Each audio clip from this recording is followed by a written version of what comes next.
Good morning student. आज हम आप सबको प्रोबेबिलिटी पढ़ाएंगे कि क्वाइन दिया रहता है कि एक क्वाइन को 2 टाइम जो है टॉस किया जाता है, 3 टाइम टॉस किया जाता है, 4 टाइम टॉस किया जाता है और वहां पर प्रोबेबिलिटी पूछ लेता है कि ये चीज आने की क्या प्रोबेबिलिटी होगी। एयरफोर्स इंडियन नेवी में आता है और वहां पर आपको सोचना पड़ जाता है जिससे कि आपका क्वेश्चन छूट जाता है। इसके लिए मैं आपको सबसे एक बेहतरीन आपको ट्रिक बता रहा हूं, उसको आप समझ लीजिए। आपका क्वेश्चन समझ लीजिए कि 5 से 7 सेकंड में आपका क्वेश्चन लग जाएगा।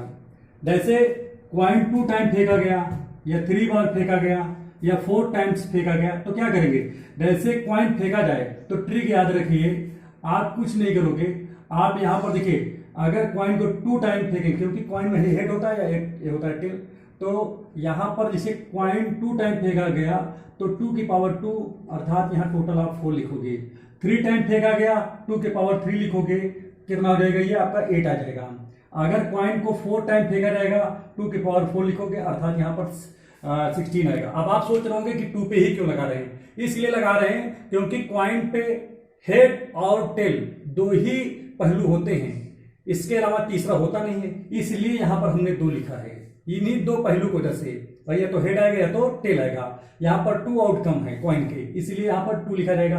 अब जितनी बार फेंका जाएगा उसके ऊपर लग जाएगा, ठीक है। जैसे 2 बार फेंका गया तो यहाँ 2 की पावर 2 हो गया, 3 बार फेंका जाएगा 2 की पावर 3 हो जाएगा, आपका 4 टाइम फेंका जाएगा तो 2 की पावर 4 हो जाएगा, आपका इतना आ जाएगा। अब यहाँ पर ट्रिक क्या है, ट्रिक सबसे इंपॉर्टेंट है ये 11। यहाँ पर हम जो ट्रिक बना है वो 11 है। अगर जैसे 2 बार फेंका जाएगा 2 टाइम तो 11 की पावर 2 लिख दो, 3 टाइम फेंका गया 11 की पावर 3 लिख दो, 4 टाइम फेंका गया तो 11 की पावर 4 लिख दो। 2 बार करोगे तो कितना आ जाएगा, 121 आ जाएगा। ये कितना आ जाएगा, 31 आ जाएगा। और ये कितना आ जाएगा बताओ, 14 6 31 आ जाएगा। आपका ये जो है आ जाएगा। यहां तक आप लोग अच्छे से समझ चुके होंगे, ठीक है। अब यहां पर सभी लोगों को कोई यहां पर दिक्कत नहीं हो रही होगी कि आ रहा है, ठीक है। अब आगे यहां पर समझिए, जैसे कहा जाए कि एक क्वाइन को 4 टाइम फेंका गया, कितनी बार फेंका गया, 4 टाइम। तो 4 वाला आप इसको उठाइए, 4 वाला ये है आपका, ठीक है। आप क्या करोगे, 1 4 6 3 1 और यहां पर हेड लिखिए। हेड में क्या आएगा, देखिए अगर 4 टाइम फेंका जाएगा तो अपान में तो आपका देखिए 4 टाइम वाला ये है ना 16, तो अपान में तो 16 जाता ही है। आप ये तो क्लियर हो। अब यहां पर देखिए कोई पूछे कि भाई देखिए इस देखिए पहले आप 4 टाइम वाला इसको लिख लो। अब यहां पर देखिए पहले मैं इधर हेड लिख रहा हूं, तो यहां हेड लिखने के बाद मैं 0 शुरू करूं, 0 1 2 3 4। अब आप कहोगे भाई 0 1 2 3 4 का मतलब क्या हुआ। 0 का मतलब कोई हेड नहीं आया, एच का मतलब हेड, 1 का मतलब 1 हेड आया, 2 हेड 3 हेड 4 हेड। कोई कहे एक भी हेड नहीं आया तो 0 हम देखेंगे, भाई 0 का मतलब कोई हेड नहीं आया, तो 0 के ऊपर क्या लिखा 1 तो आ जाएगा।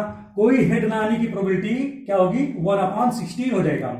एक सिक्के को 4 बार फेंका गया, अगर आपसे कहा जाए कि कोई भी हेड ना आए, कोई भी शीर्ष ना आने की प्रायिकता क्या होगी, प्रोबेबिलिटी क्या होगी, तो आपका 1/16 हो जाएगा।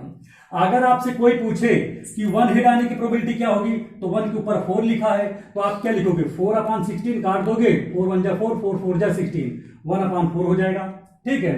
अगर आपसे कोई ये पूछता है कि भाई देखिए 2 हेड आने की प्रोबेबिलिटी क्या होगी, तो 2 के ऊपर क्या लिखा है 6, तो 6/16 आएगा। अब इसको आपका इसी तरह काट पीट लोगे, ठीक है। अगर कोई कहे 3 हेड आने की प्रोबेबिलिटी क्या होगी, तो 3 के ऊपर 3 लिखा है तो यह आ जाएगा, देखिए क्या है 3/16 हो जाएगा। कोई कहा 4 हेड आने की प्रोबेबिलिटी क्या होगी, तो यहां पर क्या लिखोगे 1 क्योंकि 4 के ऊपर 1 है। एक सिक्के को फेंका जाता है कितनी बार, 4 बार फेंका जाता है, 4 टाइम्स। और कहा जा रहा है कि चारों बार क्या आने की, हेड आने की प्रोबेबिलिटी पूछ रहा है। तो हेड आने की प्रोबेबिलिटी आप देखिए 4 टाइम हेड आने की प्रोबेबिलिटी ऊपर लिखा है 1/16 हो गया। इसी प्रकार से अगर आपसे टेल के लिए पूछे तो आप पीछे से स्टार्ट कर दीजिए, पीछे टेल लिखिए, उधर से 0 लिखिए, 0 1 2 3 4। अब कोई आपसे ये पूछता है भाई देखिए 4 टाइम तो फेंका गया है सिक्के को, अगर सिक्के को 4 टाइम फेंका जाएगा तो इसका मतलब क्या है, नीचे तो 16 जाएगा। अगर 3 टाइम फेंका जाता तो नीचे 8 चला जाता, अगर 2 टाइम फेंका जाता तो नीचे 4 चला जाता, ठीक है। यहां पर देखिए सिक्के को 4 बार फेंका गया है। अब कोई पूछे कि एक को टेल ना हुए, तो टेल ये है ना, टेल के ऊपर देखिए क्या लिखा है ऊपर 1, तो कह रहा है कि एक भी टेल ना आने की प्रोबेबिलिटी क्या होगी, तो 1/16 हो जाएगा। कह रहा 1 टेल आए, इसकी प्रोबेबिलिटी क्या होगी, तो 1 के ऊपर क्या लिखा है, 3 लिखा है, तो आपका 3/16 हो जाएगा। आपसे कह दे कि 2 टेल आने की प्रोबेबिलिटी क्या होगी, 2 टेल आने की, तो 2 के ऊपर क्या लिखा है, 6 लिखा है, तो भाई 6/16 आ जाएगा, नीचे 16 तो रहेगा ही। अब यहां पर जिसे कहा जाए 3 टेल आने की प्रोबेबिलिटी क्या होगी, तो 3 के ऊपर क्या लिखा, 4 लिखा है, तो यहां पर क्या हो जाएगा, 4/16 हो जाएगा। समझ में आ रहा है ना इससे। अब यहां पर देखिए क्या है, जिसे कहा चारों टेल आ जाए, भाई 4 टेल है तो ऊपर क्या लिखा, 1 लिखा है, तो आप क्या करोगे, लिखो 1/16। ठीक, यहां तक तो क्लियर हो गया।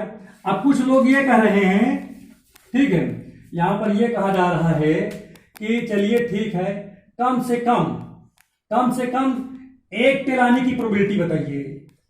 तो क्या करोगे, कम से कम 1 टेल भी हो सकता है, कम से कम का मतलब फिर ज्यादा की तरफ जाओगे। कम से कम 1 टेल का मतलब 1 टेल भी हो सकता है, 2 टेल भी हो सकता है, 3 टेल भी हो सकता है, 4 टेल भी हो सकता है। तो कम से कम 1 टेल की आने की प्रोबेबिलिटी मतलब ज्यादा की तरफ जाओगे, 1 से ज्यादा की तरफ। कम से कम 1 टेल आने की प्रोबेबिलिटी कह रहा है, तो 1 से ज्यादा की तरफ जाओगे, तो इसके ऊपर 1 से ज्यादा, 1 से लेके 4 तक जाओगे, तो यहां भी तो 1 से लेके यहां तक जाओगे, अर्थात इन सबको जोड़े लेना होता है। 6 देखिए 4 6 10 10 10 3 13 14, तो आ जाएगा 14/16। ठीक है, अब ज्यादा से ज्यादा वो कहे कि ज्यादा से ज्यादा जो है 3 टेल आ जाए, तो ज्यादा कह रहा तो पीछे आ जाएंगे, तो भाई 3 टेल, तो 3 टेल ज्यादा ज्यादा 3 टेल हो तो पीछे की ओर मुड़ेंगे, तो अब क्या होगा, 3 6 9 9 1 10 10 4 14 14/16 आ जाएगा। ठीक है, इस तरीके से आप जो है इसको लगाओगे। इसका अगला वीडियो में अगला जो है इसके बारे में और आगे जो है अगले वीडियो में फिर से डाल दूंगा। Thank you.